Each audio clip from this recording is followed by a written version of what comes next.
नमस्कार दोस्तों, welcome back to my YouTube channel cafe वाला में। आज आपका फिर से स्वागत है।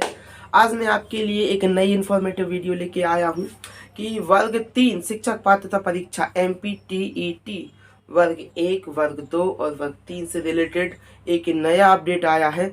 इसमें बताया गया है कि जो अभी एग्ज़ाम हुआ है 2018 में, वो सिर्फ एक क्वालिफाइंग टेस्ट था।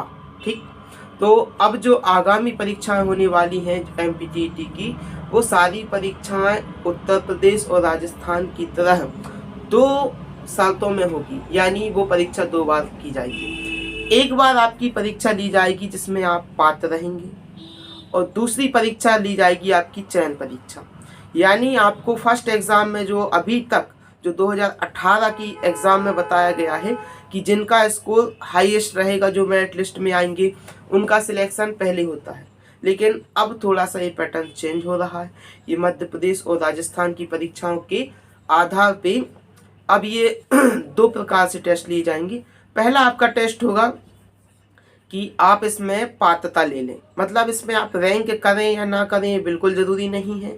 लेकिन जो दोबारा आपकी परीक्षा होगी वो चयन परीक्षा होगी। इसमें आपका रैंक करना भी ज़रूरी है, आपके नंबर भी अच्छे होना ज़रूरी है, तब जाके इसमें आपकी मेरिट लिस्ट में आपका नाम आएगा, तब आपके लिए गवर्नमेंट जॉब लगेगी। लेकिन जो अभी आपने 2018 में पात्रता परीक्षा दी है, वो लाइफ टाइम के लिए वैलिड कर दी है।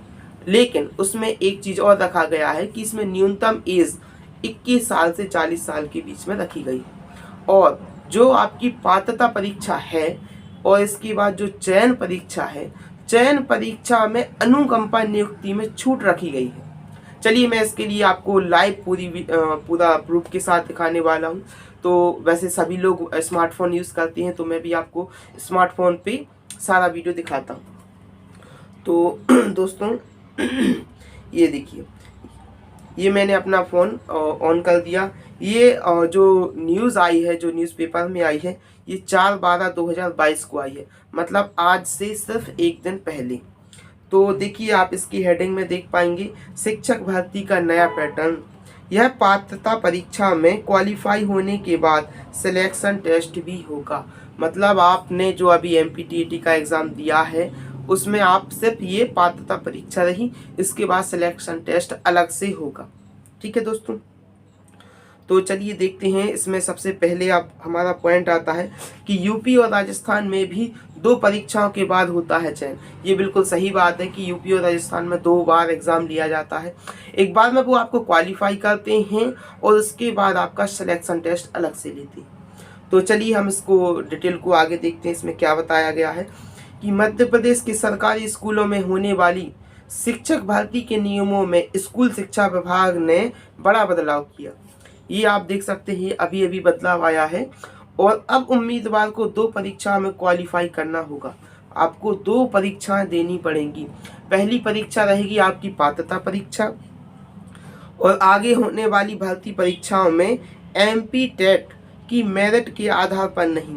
मतलब कि जो आपकी अभी तक एग्ज़ाम लिए जाते थे, जिसके नंबर हाईएस्ट जाते थे एग्ज़ाम में, चलिए आप मान के चलिए 150 में से किसी का 120 130 का रैंक किया उसने, तो उसका जो रैंक के आधार पे उसको सिलेक्शन दे दिया जाता था। लेकिन अब जो नया पैटर्न आया है, इसमें आपको जो आप क्वालिफाइंग टेस्ट देंगे, उसमें अगर आप 150 में से 149 भी लेके आते हैं, तब भी आप सिर्फ क्वालिफाई हैं, और अगर 75 लेके आते हैं तब भी आप सिर्फ क्वालिफाई हैं। इसके बाद आपको चयन के लिए अलग से एक परीक्षा देनी होगी। तो चलिए देखते हैं, इसको आगे पढ़ते हैं। तो पात्रता परीक्षा में क्वालिफाई करने के बाद उम्मीदवार के लिए चयन परीक्षा संबंधित विषय के लिए आयोजित कराई जाएगी। संबंधित विषय, अब संबंधित विषय वर्ग 2 और वर्ग 1 में होता है, सॉरी 3 में नहीं। तो वर्ग 1 और 2 में होता है कि आप किस विषय से ग्रेजुएट हैं, आपको उस विषय का अलग से पेपर देना होगा। मतलब कि जैसे आप साइंस से हैं और आपने मैथ से किया है, PCM से किया है आपका BA, तो आपका मेन सब्जेक्ट हो गया मैथ्स। तो पहला आपका जो MPTET का एग्ज़ाम होगा, उसमें आपको सिर्फ क्वालिफाई होना जरूर रहेगा। इसके बाद जो आपका चयन पेपर होगा, चयन पेपर में आपको आपके सब्जेक्ट का टेस्ट लिया जाएगा। ये अभी कोई नहीं बता सकता कि सब्जेक्ट में क्या क्वेश्चन आएंगे, क्या नहीं आएंगे, क्या पैटर्न रहेगा। ये जो भी एग्ज़ाम लिया जाएगा वो शेड्यूल्ड के अंतर्गत लिया जाएगा। इसकी नोटिफिकेशन आगे आएगी, अभी इसके लिए कोई भी इंफॉर्मेटिव नहीं दी गई है। तो चलिए दोस्तों आगे देखते हैं कि इस चयन परीक्षा की मेरिट के आधार पर ही उम्मीदवार को संबंधित खाली पद बतौर शिक्षक नियुक्त मिल सकेगी। यानी अब मध्य प्रदेश कर्मचारी चयन मंडल द्वारा आयोजित की जाने वाली सभी पात्रता परीक्षा की स्कूल का विशेष महत्व नहीं रह जाएगा। मतलब जो आप पहली परीक्षा देंगे उसमें आपको सिर्फ क्वालिफाई करना रहेगा। ठीक है, इस तरह उत्तर प्रदेश और राजस्थान सरकारें भी शिक्षक भर्ती के लिए 2 एग्ज़ाम लेती हैं। ये आप नेट पर सर्च कर लेंगे गूगल पे, जिनको जानकारी नहीं है, जिनको लगता है तो ये कैसा पैटर्न है, आप चाहें तो यूपी और राजस्थान की बोर्ड को चेक कर सकते हैं या किसी से भी जानकारी ले सकते हैं। और अगर आपको लगता है कि मैं यूपी और राजस्थान के लिए एक अलग से वीडियो लेके आऊँ तो आप मुझे कमेंट करके बता दीजिएगा, मैं आपके लिए ये वीडियो अलग से अपलोड कर दूँगा। तो उत्तर प्रदेश में पहला यूपीटीटी टेस्ट होता है, यूपी टेट। इसमें क्वालिफाई होने वाले उम्मीदवार का सुपर टेस्ट कराया जाता है।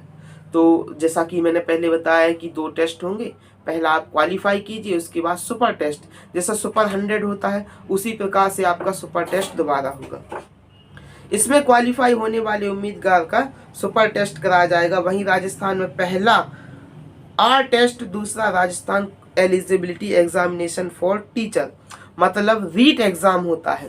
पहले आप उसको क्वालिफाई कीजिए, उसके बाद रीट एग्ज़ाम निकालिए, तब जाके आपको संबंधित पद पर आपकी नियुक्ति की जाएगी। तो चलिए दोस्तों इसके बारे में अपन आगे देखते हैं कि शिक्षक भर्ती होने के लिए इन्हें दोबारा पात्रता परीक्षा देने की ज़रूरत नहीं होगी। तो किन के लिए नहीं होगी, तो कौन व्यक्ति किसके लिए दोबारा परीक्षा नहीं देनी होगी, चलिए देखते हैं आगे कि गवर्नमेंट के द्वारा हमें क्या बताया गया है। तो उधर साल 2018 में हुई उच्च माध्यमिक शिक्षक पात्रता परीक्षा और माध्यमिक शिक्षक पात्रता परीक्षा के अलावा प्राथमिक शिक्षक पात्रता परीक्षा 2020 की वैधता यानी वैलिडिटी जो है उसे आजीवन कर दिया गया है। ठीक है, तो जो 2018 में वर्ग 1 और 2 का एग्ज़ाम हुआ जो थोड़ा सा लेट हुआ, और 2020 में वर्ग 3 का एग्ज़ाम हुआ, तो ये सारे इनमें जो भी व्यक्ति पास हुए तीनों एग्ज़ाम में वो पात्र तो हो गए आजीवन, मतलब उनको फर्स्ट टेस्ट देने की ज़रूरत नहीं है। लेकिन जो दोबारा टेस्ट होगा, जो चयन टेस्ट होगा, वो आपको क्वालिफाई करना ज़रूरी है, उसमें रैंक लाना आपको बहुत ज़रूरी है। तो देखिए इसमें पात्रता परीक्षा को क्वालिफाई कर चुके उम्मीदवार को शिक्षक भर्ती के लिए दोबारा पात्रता परीक्षा देने की ज़रूरत नहीं होगी। यह सीधे चयन परीक्षा में शामिल हो सकेंगे कौन, जो फर्स्ट लेवल को क्रॉस कर जाएंगे। ठीक है, इसके बाद तीनों वर्गों की पात्रता परीक्षा में क्वालिफाई उम्मीदवारों की संख्या 4,54,000 है। आप देख सकते हैं जो अभी एमपी टेट ने एग्ज़ाम लिया है उसमें तीनों वर्ग मतलब वर्ग 1, वर्ग 2 और वर्ग 3, यानी उच्च माध्यमिक, मिडिल और प्राथमिक, तीनों में जो चयन हुए हैं या जिनका सिलेक्शन हुआ है फर्स्ट टेस्ट में, उनकी संख्या है 4,54,000। चलिए इसको मैं अलग से डिटेल अभी बताता हूँ आगे। तो शिक्षक पात्रता परीक्षा की वैधता की तारीख भले ही आजीवन कर दी गई है, लेकिन शिक्षक बनने के लिए न्यूनतम एज 21 साल और अधिकतम एज 40 साल रखी गई है। मतलब आप टेस्ट तो निकाल लीजिए, आप आजीवन के लिए पात्र हो गए, लेकिन जो आपका सिलेक्शन होना है वो किस एज में रहेगा, 21 से 40 एज में। तो अनुकंपा नियुक्ति के मामले में उम्मीदवार को चयन परीक्षा के प्रावधान से छूट मिलेगी।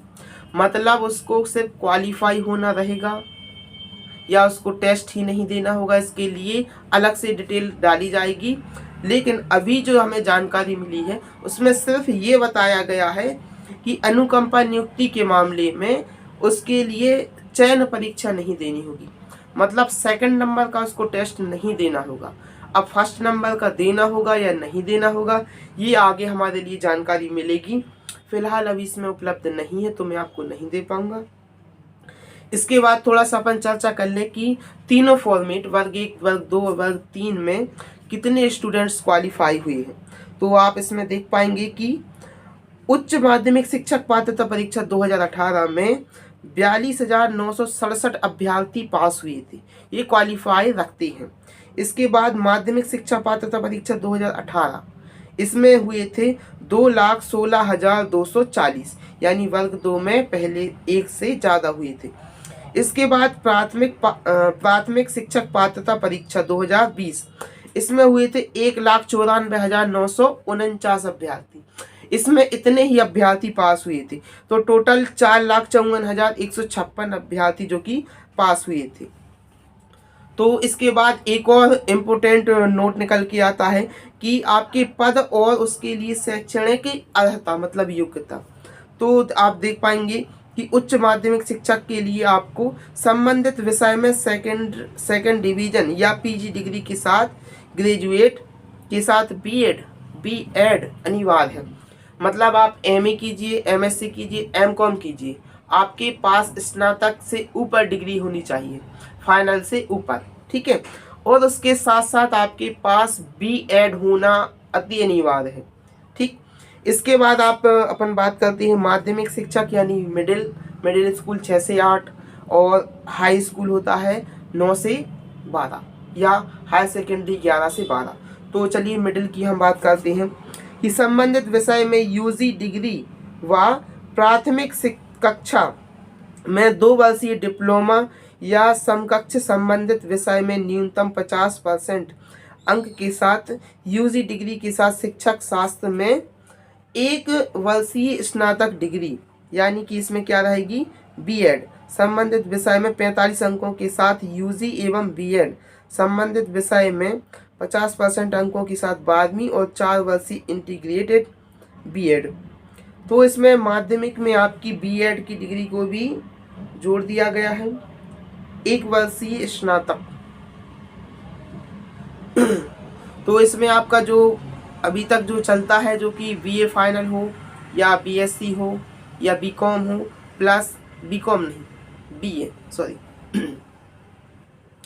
तो आपकी यहाँ पे बैचलर डिग्री चाहिए है और इसके साथ आपकी डीएड बीएड चाहिए है, डीएड सॉरी। तो माध्यमिक के लिए आपकी बैचलर डिग्री होना चाहिए, उसके साथ 2 वर्ष का आपके पास डिप्लोमा होना चाहिए। इसके बाद हम बात करते हैं कि प्राथमिक शिक्षक। तो प्राथमिक शिक्षक के लिए आपके पास 50% अंक के साथ 12वीं और प्राथमिक शिक्षक के लिए 2 वर्ष का डिप्लोमा, यानी आपके पास और अंक के साथ यूजी और बीएड डिग्रीधारी की नियुक्ति पर विचार किया जाएगा।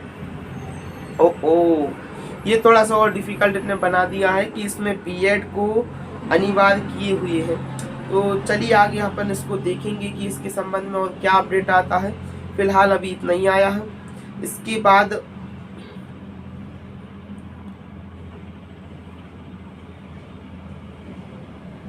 चलिए दोस्तों, इसके बाद हम आगे आपसे बात करते हैं कि ये रास्ता भी निकल सकता है। मतलब अभी तक जो मैंने बताया है उसके अलावा एक रास्ता और हो सकता है।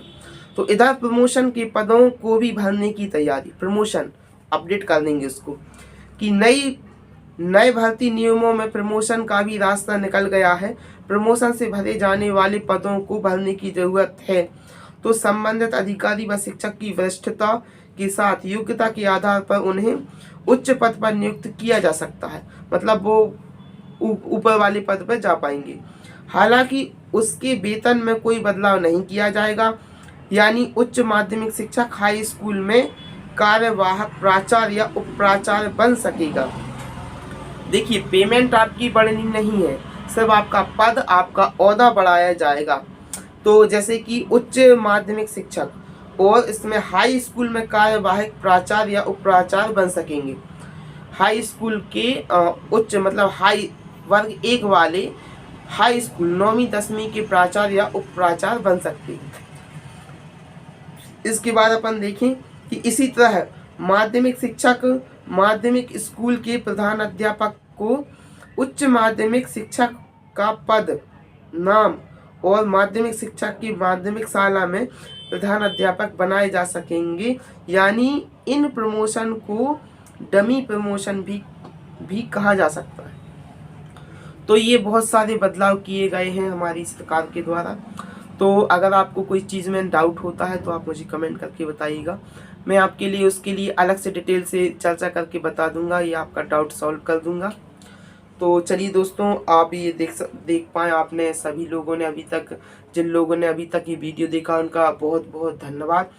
और जो भी नया अपडेट पाना चाहते हैं तो मेरे चैनल को सब्सक्राइब कर लीजिएगा। मैं आपके लिए नए नए अपडेट्स लेके आता रहूँगा, और जो भी आपके डाउट्स हो मुझे कमेंट सेक्शन में कमेंट करके ज़रूर बताइएगा। डिटेल अच्छी लगी हो, मेरी नॉलेज अच्छी लगी हो तो आप मुझे लाइक कर सकते हैं, और अगर आपको लगता है कि ये नॉलेज आपको अपने दोस्तों को भी देना है तो आप इसे शेयर भी कर सकते हैं। तो आप सभी का बहुत बहुत धन्यवाद दोस्तों, थैंक यू।